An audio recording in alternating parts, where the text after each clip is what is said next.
As a child, I was terrified of snakes. I never knew why. From the earliest time I could remember, I only had to see a picture of a snake and I would run screaming behind a chair. Later in life, I would walk across a field where there were never any snakes and be terrified of standing on one. Even in the garden, I was nervous. But then something happened to me. Let me explain what. Reincarnation. So I ask, if you ever asked yourself the question, why am I here? What is the meaning to my life? Or more deeply pondered, who am I?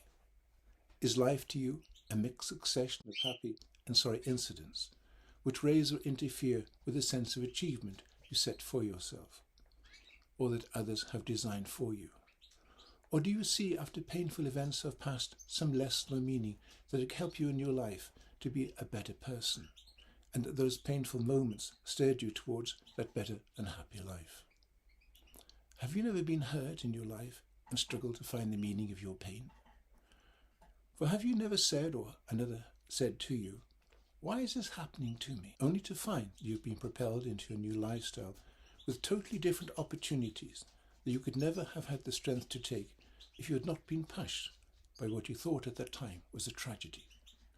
In later reflecting upon this, did you never dwell upon the thought that all this may have been made for some plan for you? So it was that the hypnotist and I smiled at each other. I sat down in the chair and immediately settled my body, as I now knew how so well to do this. She raised her hand and I began to focus upon the blue sparkling pendant. She began to slowly spin in front of my eyes. As I focused upon this glittering stone, the world beyond it became more and more blurred.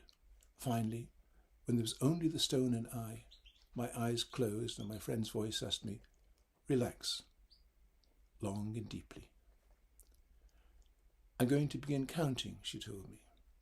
The number 10 was firm, and as always I followed the time-fashioned agreement of slowly opening and closing my eyelids. 9. Immediately shadows began to appear in my mind. I wanted her to stop counting, because it was distracting me now. I moved my fingers, trying to signal her to stop the numbers. Relax, she said. You need to go deeper. I listened to the 8 and breathed gently. My eyes were too tired to open, and as 7 went to 6, and this to 5, I more and more left the world and that of my friend. In the darkness of my mind, shadows began to form. As they took form, so they brought different values of light, and the picture took shape. There's a small boy, I tell her. He's maybe 9 or 10. She made no comment. I continued. He's riding on the back of a cart. At first, I see the boy, and then without thinking about it, I become the mind of the boy, and so speak as from him. The wood I sit on is hard. It bounces up and falls down over every stone or hollow in the road. Where are you? I don't know, I tell her. It's very hot. We're riding through a maize field. Who is with you? My father. We're going to repair something in a field. Are you farmers? I shrug my shoulder. I don't know. I think so. Not sure. Tell me how you're dressed. I look down towards my feet. There are no shoes. The feet are bare and hard with being this way.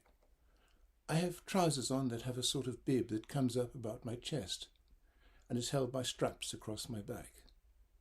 There are many patches, I tell her. Is that all? She asks. I nod.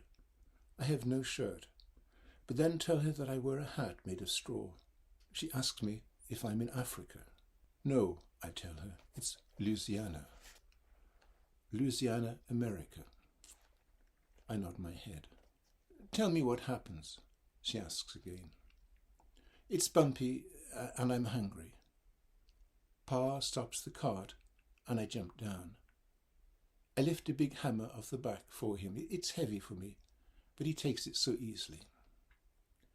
We put some stakes in the ground. I think we're making some sort of a fence. A fence for animals, she asks. I shrug my shoulders, but I become scared. I feel that I'm biting my lip. She senses this. what happens.